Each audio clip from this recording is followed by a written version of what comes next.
নমস্কার বন্ধুরা, প্রেরণা বাংলা মোটিভেশন চ্যানেলের আজকের পর্বে সবাইকে আমন্ত্রণ। আপনি সকলের সাথে গল্প করছেন, হাসছেন, অন্যের সুখে দুঃখে তাদের পাশেও থাকছেন, সংসারের সমস্ত দায় দায়িত্ব পালন করছেন নিয়ম এবং নিষ্ঠার সাথে। নিজেকে সুন্দর পোশাকে সাজিয়েও রেখেছেন, কিন্তু আপনার অন্তরে যে জ্বালা রয়েছে তা তো কেউ দেখতে পারছে না, বুঝতেও পারছে না। অন্তর্জালায় তিল তিল করে জ্বলছেন আপনি। এ জ্বালা যে কোনো কারণেই হতে পারে। কি করবেন আপনি তখন? জীবন যে বড়ই বিচিত্র। জীবনের সমস্ত সুখ সকল পাওনা যেন স্বপ্নের মতো একসময় মিলিয়ে যায়। আয়ু, বল, যৌবন সবই দুদিনের, আর মানুষের শেষ প্রাপ্তি যেন সবখানি এক, বঞ্চনা আর অপার নৈরাশ্য। এই নৈরাশ্যের সাগর উত্তীর্ণ হওয়ার জন্য প্রয়োজন ঠাকুর ও মায়ের জীবনের আলো এবং তাদের চরণের আশ্রয়।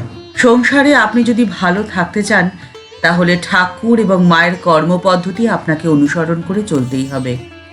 ঠাকুর এবং মায়ের কর্মপদ্ধতি ছিল যেখানে যেমন সেখানে তেমন, যে যেমন তার সঙ্গে তেমন, এবং যখন যেমন তখন তেমন। আপনার অন্তরের জ্বালার যিনি কারণ, যিনি আপনাকে আঘাত করেছেন, তাকে আপনি প্রত্যাঘাত নাই করতে পারেন, কিন্তু তার সঙ্গে দূরত্ব বজায় রেখে চলুন। ঠাকুরের নির্দেশ দুর্জনের সাথে দূরত্ব বজায় রেখে চলবে, তাহলে আপনি শান্তিতে থাকবেন, ভালো থাকবেন। আপনাদের সাথে কয়েকটি ঘটনা শেয়ার করে নিচ্ছি ঠাকুর এবং মায়ের কর্মপদ্ধতি সম্পর্কে। ঠাকুরের পরম ভক্ত ঢাকার নিত্যগোপাল গোস্বামী। তিনি ঠাকুরের কৃপা লাভের পরে একদিন ঠাকুরের কাছে গেলে ঠাকুর তাকে বলেছিলেন, খুব প্রকৃতির সঙ্গ করবি, অর্থাৎ স্ত্রীলোকদের সঙ্গে মিশবি। শুনে তিনি শঙ্কিত হয়ে বলেছিলেন, আমার যে বড্ড ভয় করে। তখন ঠাকুর তার বুকের ওপরে হাত চাপড়ে তাকে অভয় দিয়ে বলেছিলেন, ভয় কি, আমি তো আছি। গোস্বামী মহাশয়ের প্রতি ঠাকুরের এই আদেশটি বড়ই অদ্ভুত, কারণ ঠাকুর সাধারণত এরকম কথা কাউকেই বলতেন না, এবং এই উপদেশটি স্পষ্টতই শুধুমাত্র গোস্বামী মহাশয়ের জন্যই ব্যক্তিগতভাবে যে দেওয়া হয়েছিল, সেটি পরবর্তী ঘটনা দেখলে পরিষ্কার বোঝা যায়। সময় নিয়ম মেনে সময় এগিয়ে গেছে। গোস্বামী মহাশয়ও ফিরে গেছিলেন ঢাকায়। পরবর্তী সময় তিনি বলেছিলেন, এখানে ঢাকায় আমার কাছে কত স্ত্রী মানুষই এসেছে, রূপবাবু, রঘুবাবু, যারা ঢাকার বিখ্যাত ধনী মানুষ ছিলেন, প্রভৃতি কত বড় বড় মানুষের মেয়েরা সব আমার কাছে এসেছে। ঠাকুরের কৃপায় কোনো দিন কোনো অসুবিধায় বোধ করিনি আমি। আবার শ্রী শ্রী মায়ের জীবন অনুধ্যান করলেও দেখা যায় যে শ্রী শ্রী মা ঠিক এই রকমভাবেই তার জীবনের কাজ করেছেন। মা পঞ্চমুখে ত্যাগ এবং ত্যাগের প্রশংসা করেছেন। কত মানুষকেই বলেছেন, বাবা বিয়ে করনি, ভালো হয়েছে, শান্তিতে ঘুমোতে পারবে। যে বিয়ে না করে সে তো অর্ধমুক্ত, ইত্যাদি নানান রকম কথা। কিন্তু দেখা যায় তিনি একদিন এক স্ত্রী ভক্তের একমাত্র পুত্রকে নিজে থেকে উদ্যোগী হয়ে বলেন, তোমাকে যে এবার বিয়ে করতে হবে। এবং তার পরবর্তী সময় তার মাকে বলেন, কেন, বিয়ে করলে কি দোষ হয়? বিয়ে করলে কি সৎ হতে পারে না? মন দিলেই সব হয়। ঠাকুর কি আমাকে বিয়ে করেননি?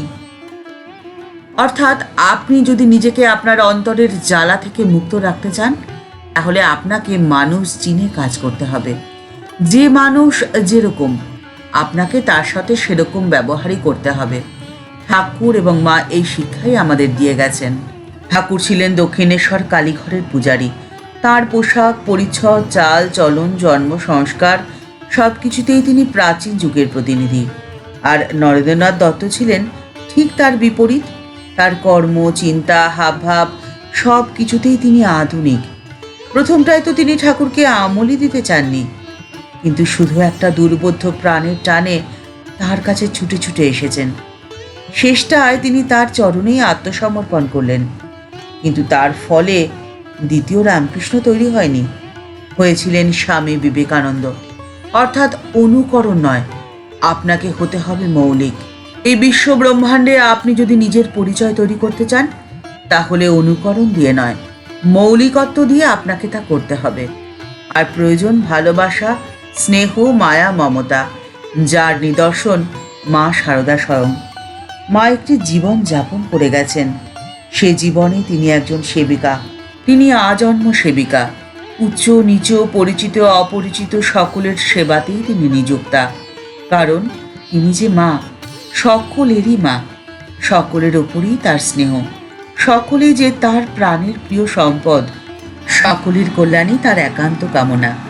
তাই তো তিনি কত সময় উদ্বেলিত হৃদয় তার সন্তানগণকে বলে গেছেন, বাবা জগতের হিত করো। বাস্তবে যদি সকলের মঙ্গল কামনা আপনি করেন, তাহলে তার মধ্যে নিহিত থাকবে আপনার মঙ্গল কামনা। সকলের কল্যাণেই হবে আপনার কল্যাণ, সকলের ভালোতে হবে আপনার ভালো। ঠাকুরমা ও স্বামীজির চরণে প্রণাম জানিয়ে আজকের পর্ব এই পর্যন্তই। দেখা হচ্ছে পরের পর্বে।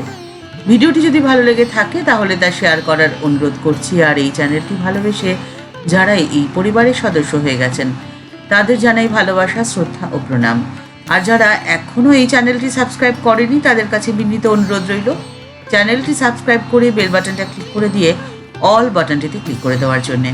তাহলে এই চ্যানেলে ভিডিও আপলোড হওয়ার সাথে সাথে আপনার কাছে নোটিফিকেশন চলে যাবে। সবাই ভালো থাকবেন, সুস্থ থাকবেন। নমস্কার।